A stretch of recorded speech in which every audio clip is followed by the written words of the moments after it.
We're going to begin with a word of prayer. Dear Father in heaven, we are so thankful once again to be able to come together to study. We know, Lord, that we all have a burden upon our heart for this movement, for the people involved. And we know, Lord, that you can work with us. We can't control others, but we can work with you. We just ask that we can come together in a spirit of love, kindness, and patience, and that we can open your word and follow these counsels and follow the example that was set by the pioneers when they studied. Help us, Lord, to think about others before we think about ourselves, and to be truly converted. Be with us now through thy Spirit as we open your word together. And we pray this in Jesus' name. Amen. Well, welcome everyone. Now, as far as the time, what we're going to do with the studies on Sundays, I haven't fully decided what's the best way to do it, but I really wanted this to be something where I'm not just presenting, almost like what we just had happen here. We just had some sharing going on just before we started recording. And basically to look at some questions or problems that we may have, and to sort of go through those together.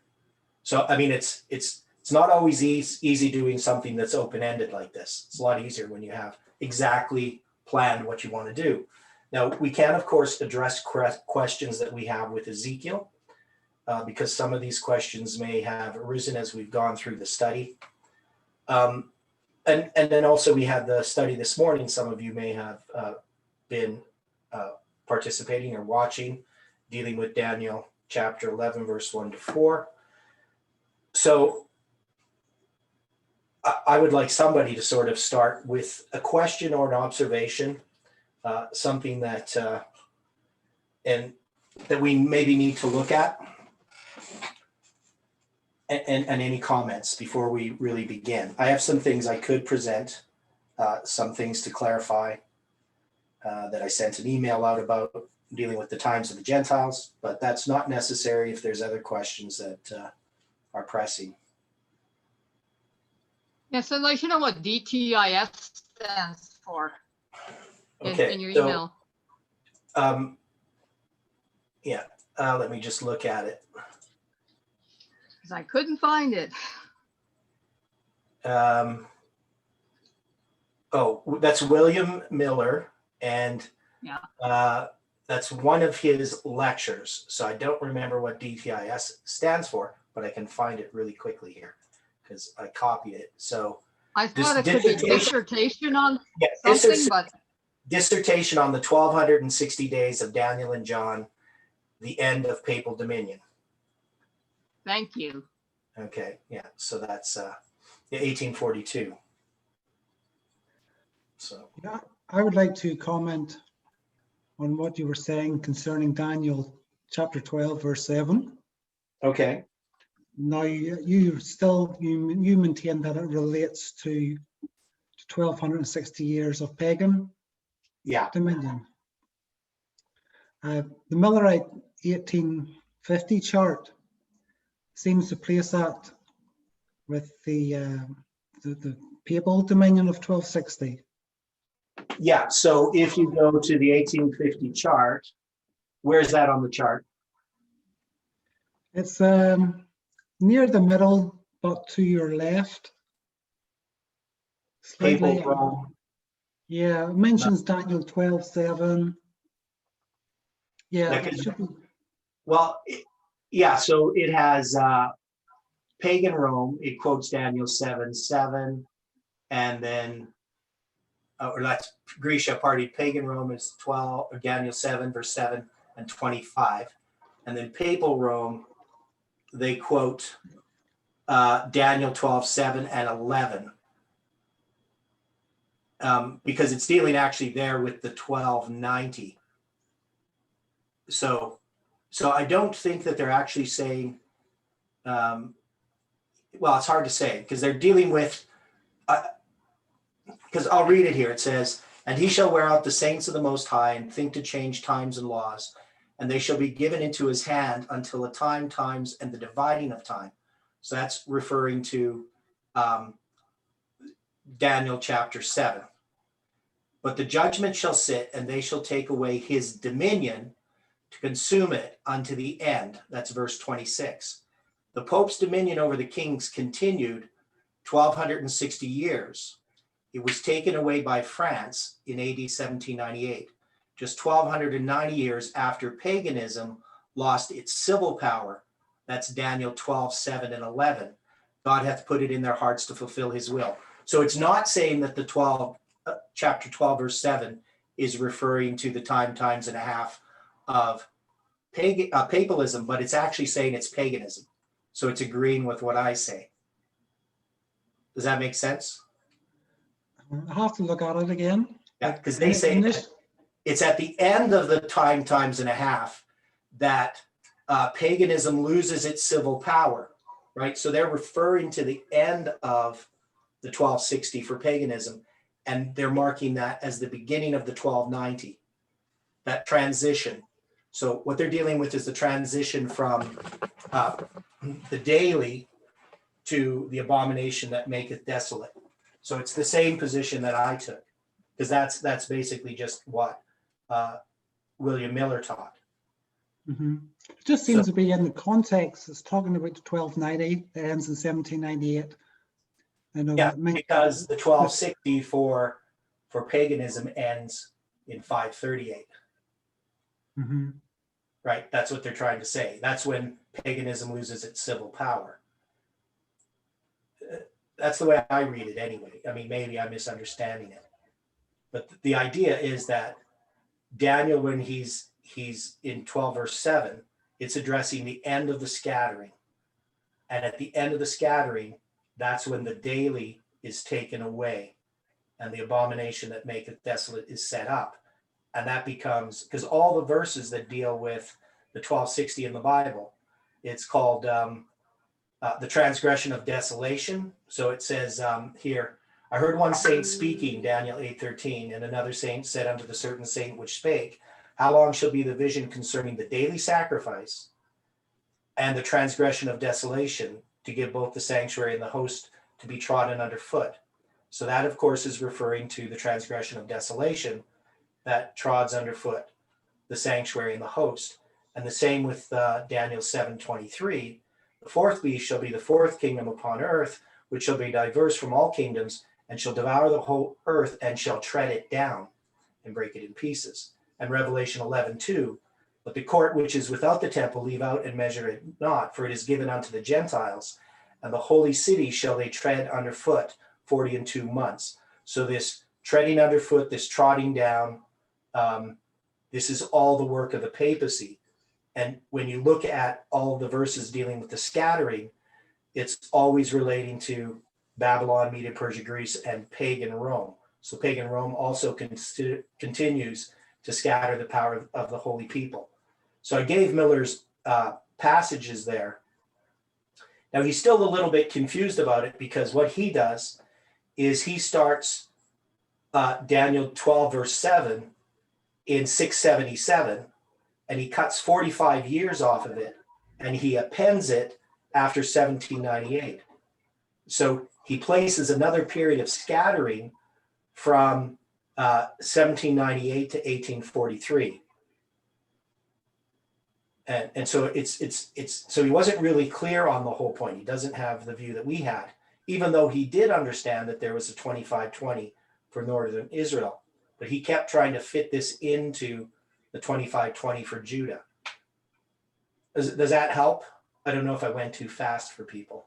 I have it recorded. Well, I can maybe watch it again. Yeah. Yeah, it's, I mean, it was something that we had figured out, and I wasn't the only one that figured this out. There was others, but it was in 2014 that this diagram here, which I had sent, Here, I'm just going to share the screen. So in 2014, I shared this diagram. And you probably can't see it too well unless you have a big screen. So I'll just zoom in here.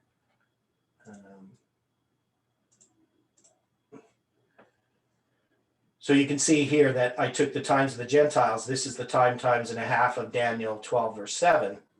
And then the times and a half of Revelation 12:14 I put here. Later on, when I did this chart, I would actually put Daniel 7:25 because that also deals with times and a half. So I would put the two Daniel verses. And I use this as a way of presenting the 25:20, showing that there's these two 1260s, one for paganism, one for papalism.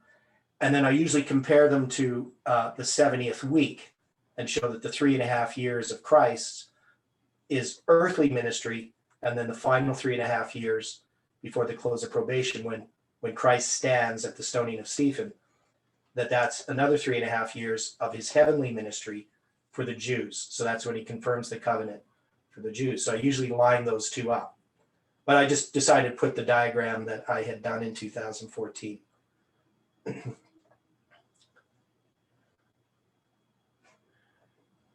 that's a good question, Stephen. No, that's a good point actually about, I don't know why I read that thinking 1798 initially. So yeah, I'll look at it again just to read a bit more deeper, just to consider. Yeah, and it actually makes Daniel 12 make more sense once you read through it, because he's introducing both parts of the 25:20. Though the second part he's describing, he's starting it from the taking away of the daily, not the setting up of the abomination, because that's a 30-year period. And so the 1290 starts in 508 rather than starting in 538, as we know.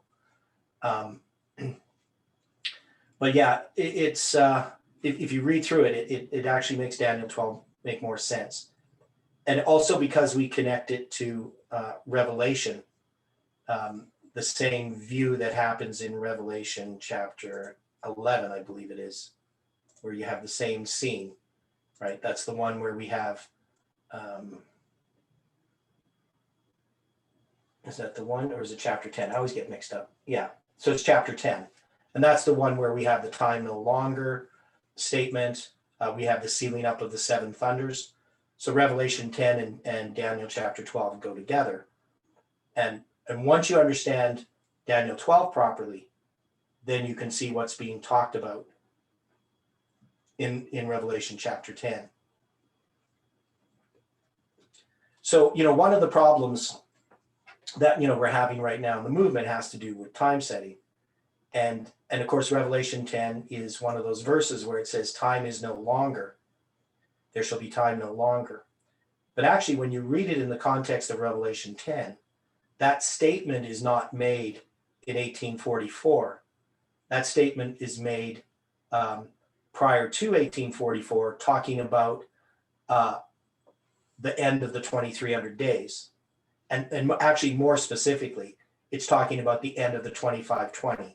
So if you want to be clear about what's being talked about in Revelation 10, it's the 25:20 of Judah that brings us to the point of time no longer. And if you think about it, now this is actually a period of time, because this time no longer, in a sense, begins in 1798 and ends in 1844. It's that period of time of the Millerites that's being talked about. And it can be taken in a sense in a past tense, but it can also be taken in a sense in a future tense. That there should be time no longer, isn't it say there's going to be time no longer, or there now is time no longer. It's sort of in, can't remember the grammatical term for it, but it's just kind of in there should be time no longer. It's a different kind of tense, not normally how we would say it. Right? Because you understand, if you said there should be time no longer, you could be saying there should be time no longer, like there shouldn't be any more time. Or you could say there will, in the future, be time no longer. So that there should be time no longer is a very, even in the Greek, is a very unclear phrase. So there's a lot's tied up in this. I guess that's the point that I'm trying to make is that in Daniel 12, if we're going to deal with the time of the end, we're going to have that really defined well on how we look at it. Because as we're dealing with this topic of Daniel chapter 11, because we know if we start at chapter 10, because this is the date that Daniel actually has the vision here. I'll share my screen with you.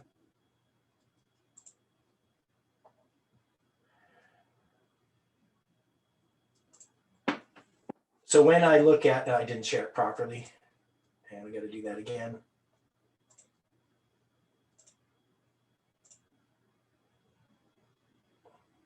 There we go.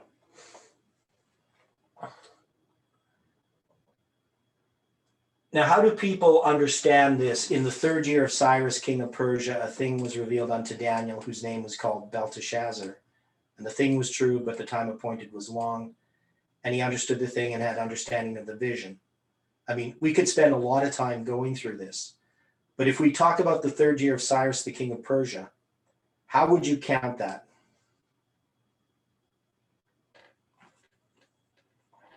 From the fall of Babylon. Okay. Now, so why would we count it from the fall of Babylon? Why wouldn't we count it from when Cyrus comes to the throne at the death of Darius? There's an Ellen White statement. She says something about 2 years, within 2 years from the fall of Babylon, that Cyrus ascended the throne. Right. And if you look at what's being discussed here, there is Daniel is fasting and praying. Now, if this is 2 years after the Jews had already been in, or well, it'd actually be about a year after they'd been in Jerusalem, after they had left Babylon. So 2 years from when they left Babylon. What the question is, why would Daniel be mourning 3 full weeks? And it gives us the specific date, the 24th day of the 1st month, that he's in the end of his first 3 weeks of fasting. And then he's going to have this vision, right? So I'm kind of skipping a lot here. But the issue is in verse 12, but he said unto me, fear not, Daniel, for from the first day that thou didst set thine heart to understand and to chasten thyself before thy God, thy words were heard, and I am come for thy words. But the prince of the kingdom of Persia withstood me 21 days. But lo, Michael, one of the chief princes, came to help me, and I remained there with the kings of Persia. Now, the prince of the king of Persia, the way that I've understood this is a reference to, well, it's at least the way I originally understood it is that there is a battle going on between this prince of the kingdom of Persia and Michael. So when Jesus is called Michael, why is he called Michael? Does anybody know? He's fighting Satan. Right. So the prince of the kingdom of Persia would then be Satan. And who is Satan and Christ fighting over? What are they fighting over? The mind of Cyrus. Right, so the mind of Cyrus. Now, if this is after Cyrus has already sent the Jews back to Jerusalem, which some commentators take the point that this is just dealing with the opposition that's happening. But the thing is, Cyrus himself is the one that's being fought over. And the only place that this contextually makes sense is whether he's going to issue that decree to send the Jews from Babylon back to Jerusalem. Because he's been king of Babylon now for about 6 months. And this is the struggle that he's going through. And that's the way that I've always understood it. The New Movement has actually attacked this view, and they have made the argument that this is actually the 3rd year of Cyrus from when he becomes king of Babylon. So they're placing it 2 years after the decree. Now, I'm not really sure why they took that position, but they did. I think mostly it was to undermine what we were teaching. But anyway, so then when we get here, he's going to talk about, he's going to be, fall down basically as dead, and he's going to be touched, and the 3 touches of Daniel is an important symbol. But it says in verse 21, but I will show thee that which is noted in the scripture of truth. And there is none that holdeth with me in these things, but Michael your prince. So this is Gabriel talking, saying that he's going to explain this. And the other one who understands him is Michael. Michael is the Christ, right? So it then says, also I in the first year of Darius the Mede, even I stood to confirm and strengthen him. And now I'll show thee the truth. Behold, there shall stand up yet 3 kings in Persia. So I'm taking this as being Gabriel speaking, and that he's saying that when Darius conquered Babylon, that in that period there, that he had fought or to confirm and strengthen Darius the Mede. Now, it could be when we talk about what happened in the first year of Darius. Does anybody know? We call it the first year of Darius the Mede, from when he's the king of Babylon. And what is the situation that arose with Darius?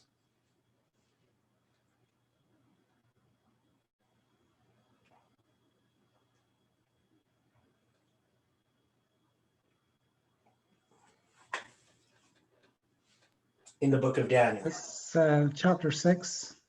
Yeah. So if you go to chapter 6, this is the story of Daniel in the lion's den, right? So I'm taking it as referring to that period of time. So Darius conquered Babylon, but the Jews, because of Daniel, he comes in favor of King Darius. So I would say that it probably has something to do with that story, though we aren't given the details of what exactly he's referring to. The point is, when you get to chapter 11, verse 1, a lot of people read it that this is actually chapter 11 is just in the first year of Darius, but this is, of course, not the case. He's just referring back to that history. So, and he says, now I will show thee the truth. Behold, there shall stand up yet 3 kings in Persia, and the 4th shall be far richer than they all. And by his strength, through his riches, shall he stir up all against the realm of Grecia. So, and probably what they're going to do next Sunday is they're going to go through and look at these kings, who they are, counting from Darius, or Darius the first one, then Cyrus, because he's now in the time of Cyrus, that there's going to be 3 kings, Cambyses, False Smyrtus, and Darius the Great, and then the 4th, right? And the 4th is Xerxes. Now, when we were studying this in this movement, there were people on the outside attacking our position, dealing with the interpretation of Daniel chapter 11, verse 1 and 3. And some had been people that were in the movement in the past. These were people like Mark Bruce. Some of them were just people who had just been opposed to this movement, and then they saw us presenting these studies. They would come up with all kinds of crazy arguments. But it's something that I think is pretty much established when you're going to look at who these kings are, because Ellen White plainly tells you, if you go to Ezra chapter 6, I believe, or chapter 4, she's going to give this whole history again of who these kings are, and the different names and who they are as the Persian names. So we're going to know, she tells us who False Smyrtus is and so forth. So I don't think it's something to debate about within this movement. I think if we accept Ellen White, we pretty much have to accept that. The difference that happens is where we go to verse 3. So I think, hopefully when we go through the study and we start to look at these kings, we will just see what's plainly stated by the spirit of prophecy. I think everybody should accept that. The problem is going to be when we jump to verse 3. A mighty king shall stand up, which we know is Alexander.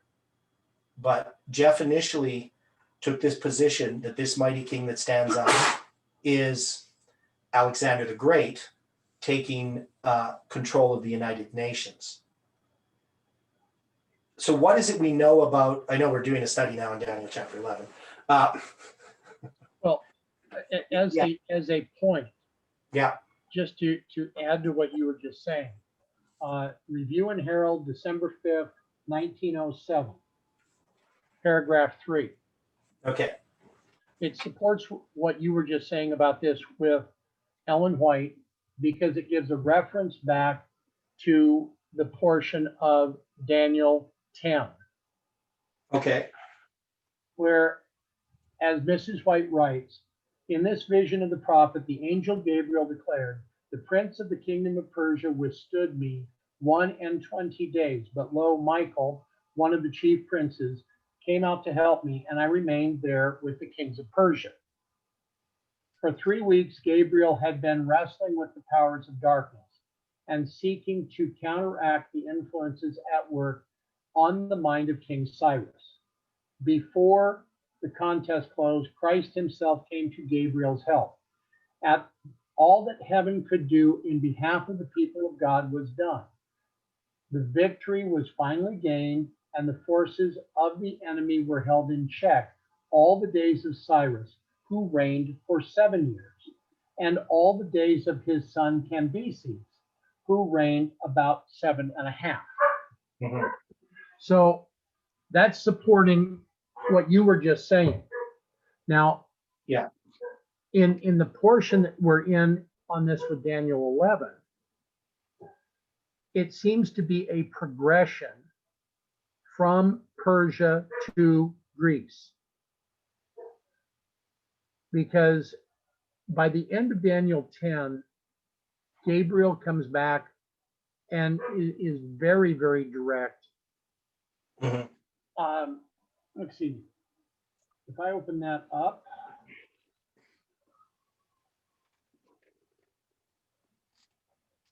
at the end of Daniel 10, it reads,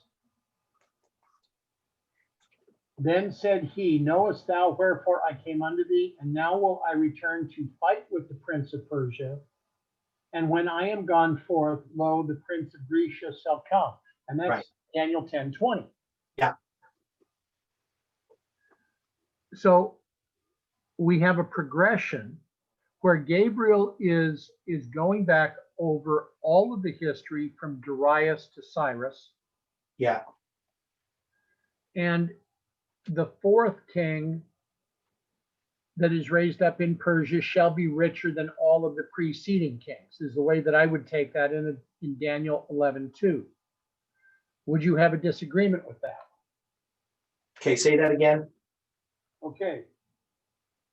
In Daniel 11:2, Yeah, and now will I show thee the truth. Behold, there shall stand up yet 3 kings in Persia, and the fourth shall be far richer than they all. And by his strength, through his riches, he shall stir up all against the realm of Grecia. mhm. Now, I see that going into Daniel 11:3 as a progression. Yes, I'm not seeing that as that fourth king being referenced. I'm seeing that that's going into the, as we would say it now, the globalists that are going to stand up and will rule and do according to their will. right. So that's the globalists. I mean, and we know that the mighty king Alexander symbolizes the globalists. Right, So the fourth king would be Trump, right. but he's not a mighty king. He's not typified by Alexander, No, he's not. right? Which was Jeff's position that he was. Now, Jeff is Jeff. So, me discussing this with him back, when he first came up with the idea, and then 2016 and other times, I don't know how many times I discussed it with him, but, his arguments were just basically, Trump is Alexander. He didn't really have, he didn't have a bunch of scriptures. There's some good arguments for it. It's just that's the way he saw Trump, based on how the idea that that the United States would be in control of the UN. And so to him, it seemed that it would have to be Trump. And probably most people will remember these studies where Jeff shows that. But my view was that Trump loses historically, he loses to the globalists, he loses to Greece when, that's the Battle of Thermopylae with the 300. That's part of that whole campaign that Medo-Persia, and that was what the whole thing of Esther chapter 1 is about. This feast that's 180 days. This is Trump making agreements with everybody, getting everybody on his side, so that then he can come against the globalists.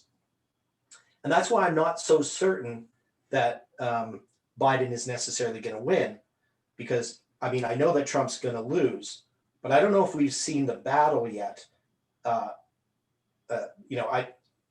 Maybe Trump will bow down, but I can't see it. I think Trump is going to fight to his dying breath, basically, Right. Against the globalists. So, And so that's why he could never become a mighty king to stand up and rule with great dominion and do according to his will. He wouldn't become that dictator because I see nothing in Trump that shows that he actually values the Constitution. And that's why he's the president of the United States. He saw that the United States was being controlled by globalists. So it wouldn't make sense that he becomes a globalist. So if we were going back on either the 1843 or the 1850 chart, Greece takes out Media-Persia at what, about 332 BC? Is that correct? Yeah, something like that. I always forget those dates because I know it's around 330. Alexander comes in 330. But yeah, it's somewhere around there. Okay. Upper middle 1850 chart, Yeah. 332 is what the chart Okay. says. That's correct then. Because the Okay. chart's correct on this. Yeah. Okay. So, but the Ahasuerus, the fourth, the richest king, reigned from when to when? Well, that's for instance, the Purim, that's in I can't remember here. I need to look at Esther quickly, but that's in 473 BC. So you're looking at 100 more than about 150 years later that Persia is conquered by Greece. And there's a bunch of different kings Artaxerxes and kings Dariuses and so forth. So there's a long period of Persia before they're conquered by Greece. Right. But in a situation like this, we're dealing with a historical time period that had 150 years. It wasn't something that happened overnight. So when Ahasuerus came to the Battle of Thermopylae, that was an initial battle. So is it possible that Thermopylae was a precursor of Raphia? Okay, so the Battle of Thermopylae is part of a campaign. Right. And that was where, the 300, they stand and they hold the pass or whatever. But right. In that whole campaign, Greece wins, Persia loses. Right, but it's right at the time of the Battle of Thermopylae. There's at least, as we were just saying, almost 150 years before the time of Alexander. Right. But the Bible is not giving us that intervening period when it's trying to because I believe the Bible is intentionally giving us our time. Right. That history, right? So, okay. And that's why when I say that Trump is the last president of the United States, I'm using it from the biblical point of view. From the biblical point of view, Xerxes is followed by Greece, Right. right? And so whether, and the problem is that we were looking at it and trying to understand it in human terms, right? How we would look at presidents. And That goes with the question that I asked this morning.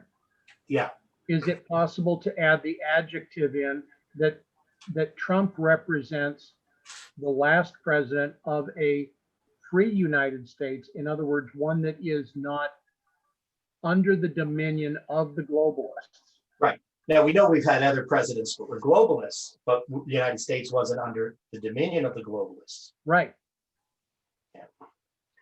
And from what I see, look, I'm not a political person. I never really looked into any of this stuff until Tess brought it up. So in 2016 for the first, or 2018 for the first time, I started looking at the information that's out there on the internet, the different sources of information. And one of the things that I did just to see for myself that the globalists control the media in the United States was by watching Trump's news press conferences and then watching what the media said about the press conferences. And there couldn't be a farther divergent view from what Trump actually said to what the media said he was saying. Right. So anybody watching the media and watching Trump's news conferences would know that the media just lies. And then I started looking at the fact checking that goes on by the media, what they call fact checking. And it's not really fact checking at all. It's just biased interpretation of information. So it became pretty obvious just looking at it objectively that the media is controlled by the globalists. And if you have a president that's a globalist and you have the House and the Senate, and especially in context of what we just experienced, 4 years of Trump and this pandemic, we have a situation where any dissenting voice can be shut down in the United States. And that's a pretty scary situation. But we saw on every turn, Trump could have been a dictator. He had lots of opportunity, but he chose to let people have freedom to make choices, which is the opposite of a dictator. Right. So I just can't accept, based on what I've seen, that Trump is Alexander the Great. But he is the last president, as you say, the last president of the free United States. But from a biblical point of view, they don't care. The Bible doesn't care in that passage about, Artabanus and Artaxerxes and Darius the First and all those, or Darius the Third or whatever, all those different people that follow that are kings of Persia. It's going to jump right away to Greece. And the question is, why does it do that? Because it's talking about our time. And so we know that Trump is the last president of the United States from the view of Daniel chapter 11, verse 3, and or 2. And the one who becomes the globalist, or who is typified by Alexander the Great, can't be Trump. That would be right. So that'd be verse 3. The mighty king stands up. That's the globalists, because that's how we understood it. It's just that we misinterpreted this one little part. And that's why I was saying to Clayton is it wasn't that we definitely weren't wrong on all these points. Because if we go back and look at it, it's pretty clear historically within you can't start the numbering system again. I think even if you try to look at Grover Cleveland, I think the point is that Trump is the 45th president. And I remember when we were studying this, there were part of the group that had split in 2000 and the late 2016. Some of them were connected with Mark Bruce. Some weren't.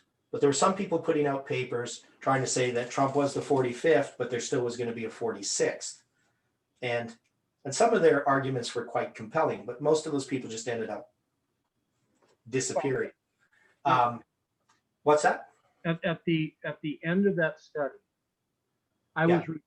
was repeating what I have said earlier in a private conversation. Yeah. Now, when you look at the presidents in order, yes, Stephen Grover Cleveland, one person, was both the 22nd and the 24th president of the United States. Yes.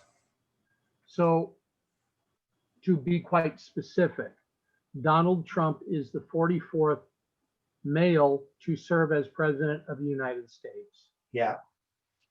because Cleveland served 2 non-consecutive terms. Mm-hmm. But he's also the 44th male elected as president, since Gerald Ford was never so elected, but he served out the balance of the term of Richard Nixon. Right. He is called the 45th president because we give that dual recognition to Stephen Grover Cleveland. So technically, if Biden is inaugurated, Yeah. he would be the 45th man to serve, but he would also be the 45th elected. And that's, again, if he is inaugurated. Yeah. Yeah. I mean, we're the point that, Clayton asked about whether we should be studying this stuff at this time. I think this is when we need to study it, at this point of indecision, of not really knowing what's going to happen. I mean, this is the best time to look at this whole thing and decide, did we have a solid footing for this prediction regarding Trump as the last president? And if we didn't, I guess we would be able to find that out. But also to try to see where, if Biden becomes president, where we went wrong, and can we understand this differently? And I have no problem with being corrected, as we move along through time.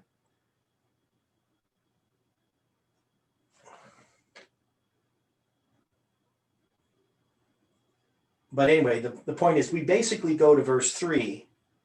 Now we have this verse 4, and which is these 4 winds of heaven. And one of the things that changes a little bit as we move through time is how we interpret verse 4 and where we place it.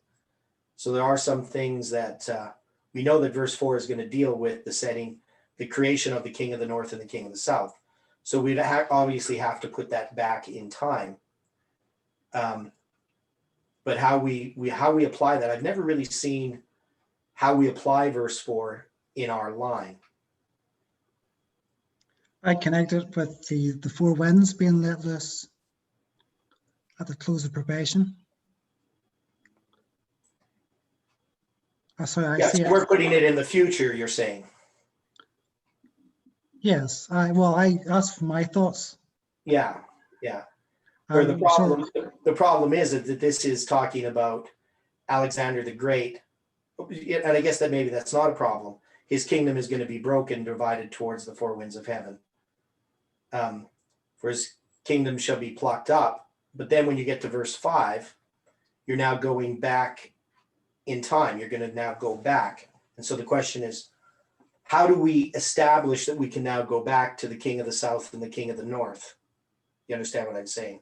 yeah, I would just get a pair of scissors and cut off there. The kingdom, it says, for the kingdom shall be plucked up even for others beside those. I see that that's when the kings, the saints, inherit the kingdom of God. Okay. Or Christ inherits his kingdom, sort of comes in. So that's how I would maybe interpret that passage. Okay. So then when we go to verse 5, we just go back in time again. Yes. Yeah. So all I'm saying is that, there's still a lot of sorting out to do. I don't think we should take the position that we were 100% correct on everything, but I don't think you can just remove everything and throw it away because part of our understanding is incomplete, especially things that are in the future. Right? Because one of the purposes of prophecy is that Jesus gives us these things before they come to pass, that when they come to pass, we may believe that he is who he says he is. Of course, that specifically prophecies about himself, but I think that's true of all prophecy, even prophecies where we're predicting stuff in the future. It's really only as we are going through the fulfillment of those prophecies that we fully understand them. And that helps us understand where we are, and it helps us, gives us faith to move ahead from where we are. But if we make an interpretation of the prophecy, and then when it's fulfilled slightly differently, we then cast away our confidence.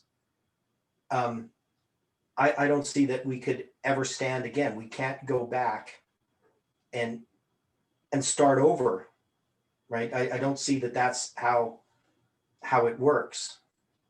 That's not how the Millerites did it. And the Adventists didn't start over from the Millerites.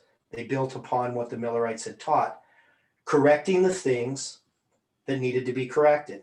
But it wasn't a rewrite of Millerite. Like, we often say Miller was wrong about a lot of things, but actually, if you read Miller, he's not really wrong. He places things in the wrong time. He doesn't have a full understanding, but he's way more right than I ever would have imagined he was, based upon the time that he lived in. It's just he didn't see beyond 1843. What's that? Peter, I agree with what you're saying. Can I just go back for a moment here? Because I'm just a little, I don't know, maybe a little bit, not troubled, but a little bit surprised that we don't have a little more confidence with the 45th. I mean, I know what we're saying, right? That we can't be 100% until it happens, but when you look at type and antitype, there's a lot of evidence. So if we said that, if we're saying that the 45th Trump isn't going to be the 45th, and there's going to be a 46th, would that not be a contradiction to scripture, right? No, well, I say he is the 45th president, and he's the last president.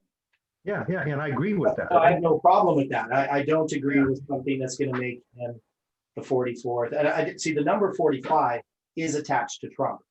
It's attached to Trump within our minds and everything. So there's no reason to take the 45 away from Trump. What I am saying is that it's verse 3, a mighty king shall stand up. Well, that's the globalists, which isn't Trump. So that would be where I would have the change. It's just in verse 3, because Trump loses to the globalists. That's what history tells us. Xerxes doesn't defeat Greece. He loses to Greece. Yeah. And that's why Greece is now the next power. So even though you could say, well, Greece defeated Persia in 332 BC, well, from a biblical point of view, Greece defeats Persia here in 576 or 78 or something like that, or 79, or 479 or something like that. So anyway, it's long before, and this is where Greece now stands up.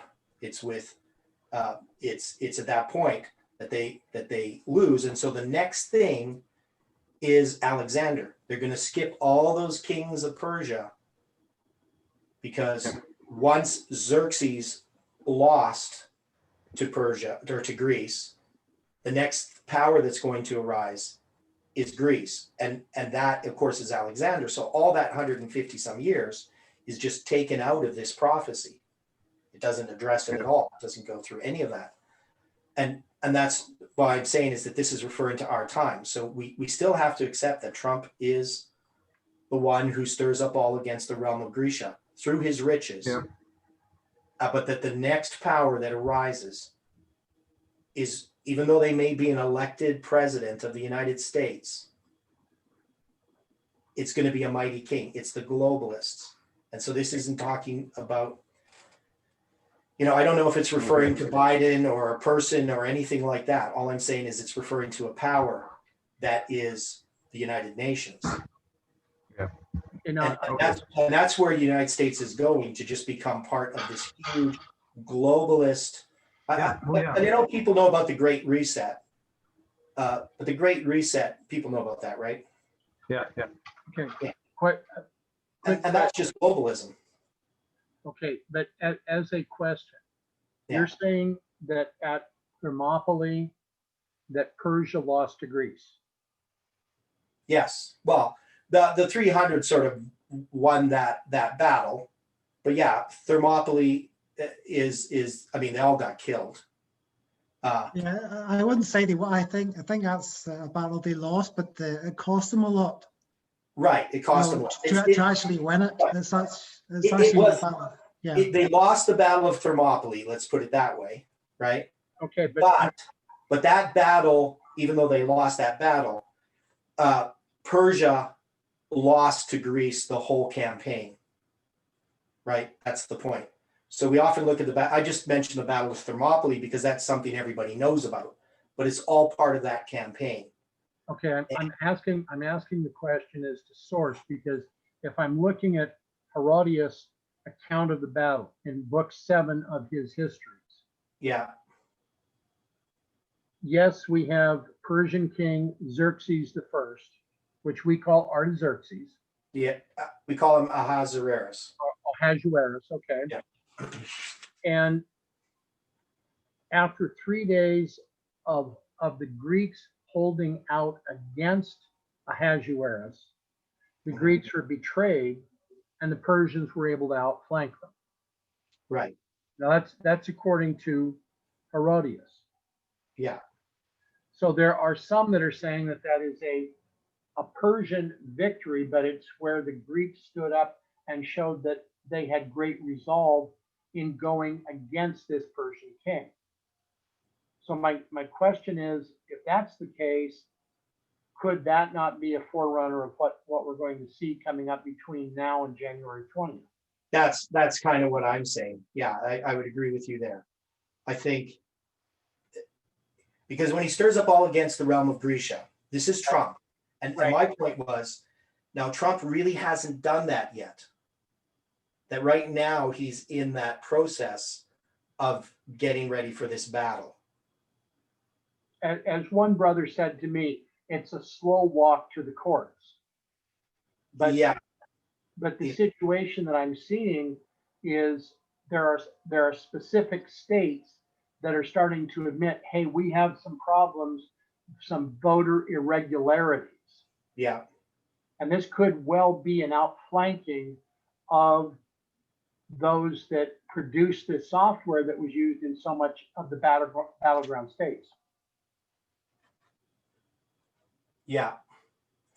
Yeah, and I mean, there's a lot to it, and some people say, well, there's all this misinformation and conspiracy theory stuff going on and so forth. But everything that I've seen, one of the things that they found is when they did recounts is that they always are gaining more votes for Republicans when they do the recounts than they are for Democrats. So that means lots of Republican votes weren't counted.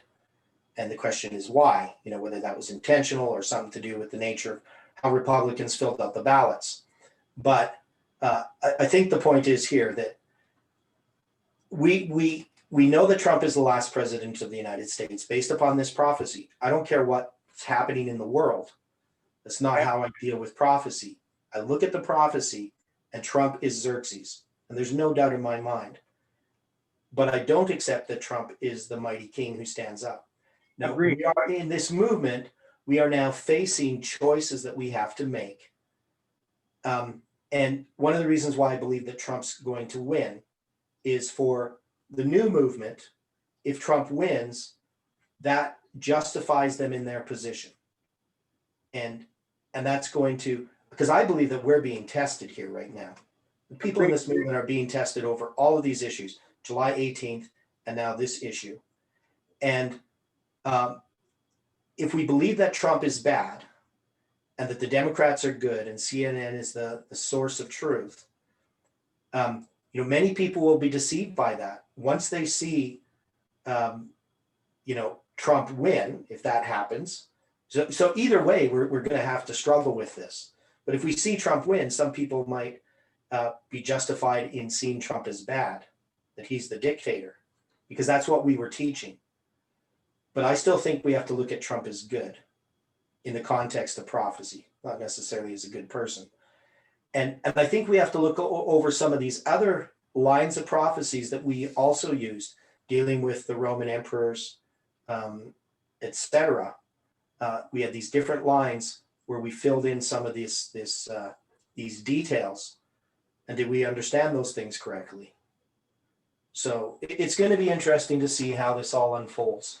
But anyway, we need to close with prayer, because I'm doing a 1-hour study on Sunday afternoons, because it's a lot of study in a day. We have the one Sunday morning and one now. And I teach in an hour and a half, and I got to do some other things. But I think what we should do is do stuff like this, whatever questions arise, even if they're immediate ones, and we can discuss them. But if people can think about it beforehand, so that you're not on the spot when I ask you, what questions do you have? And they can be on any topic, including Ezekiel. But tomorrow morning at 7:30, we'll begin the study of Ezekiel again. 7:30 my time. Okay, so any final thoughts? Quick thoughts? If not, we can close with prayer.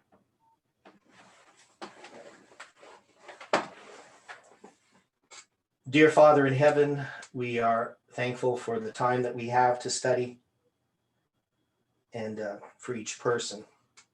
And again, for the burden that we have for those in this movement who are struggling. We know, Lord, that you are testing us at this time to know whether or not we will believe your word, that even if things turn out differently than we imagine, we have to trust in what your word says. And we do not want to speculate, but we want to know the clear words of prophecy and to understand them. Help us to walk in the light that you put before us, to trust in past light that has been given to us, and to examine again and again the reasons for our faith. Be with each person, and we ask you and pray in Jesus' name. Amen.